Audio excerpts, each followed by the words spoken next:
ঢাকা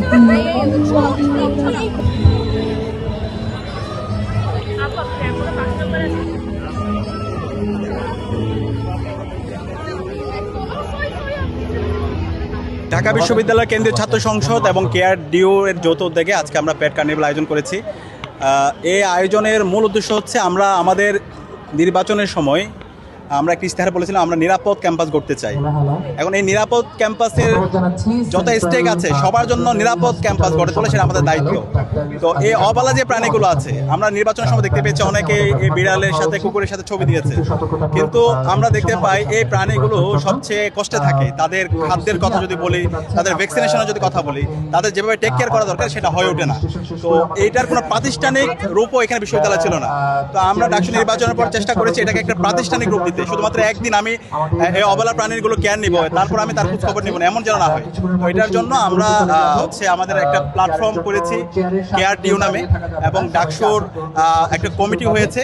এই কমিটি সার্বক্ষণিকভাবে এই অবলা প্রাণীগুলো সার্বক্ষণিক তাদের ভ্যাকসিনেশনে দেখা, তাদের ফ্যাট ফুডের ম্যানেজমেন্টের বিষয়গুলো দেখা, এই সব কিছু আমরা দেখছি। তো এটাকে একটা প্রাতিষ্ঠানিক রূপ দেওয়ার জন্যই আজকের এই কার্নিভাল, এবং এই কার্নিভালে শিক্ষার্থীরা স্বতঃস্ফূর্তভাবে এসেছে। তো আমরা চাই এই প্রাণীগুলো, যে অবলা প্রাণীগুলো তাদের কথাগুলো বলতে পারে না, তাদের জন্য আমরা নিরাপত্তা এনশিওর করতে পারি।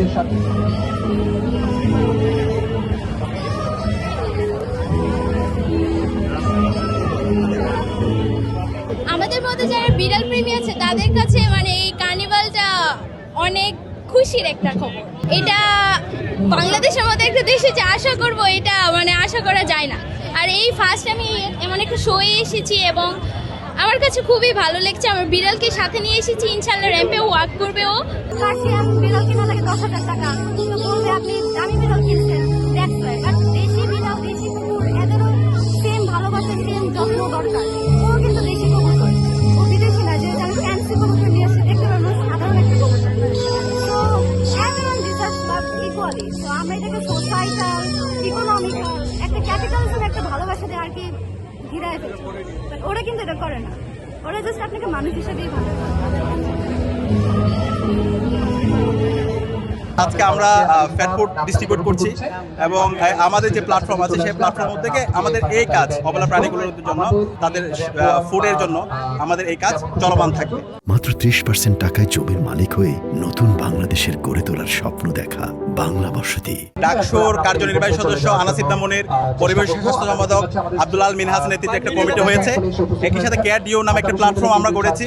তো এটা শুধুমাত্র একদিনের জন্য না, আমাদের এই অবলা প্রাণীগুলো ক্যাম্পাসে যেখানেই থাকুক সেগুলোর নিরাপত্তা এনশিওর করা, তাদের ভ্যাকসিনেশনের ব্যবস্থা করা, তাদের ফুডের ব্যবস্থা করা, এবং এটা যেন সবসময় চলতে থাকে সেটার জন্য আমরা একটা প্ল্যাটফর্ম ইতিমধ্যে তৈরি করেছি।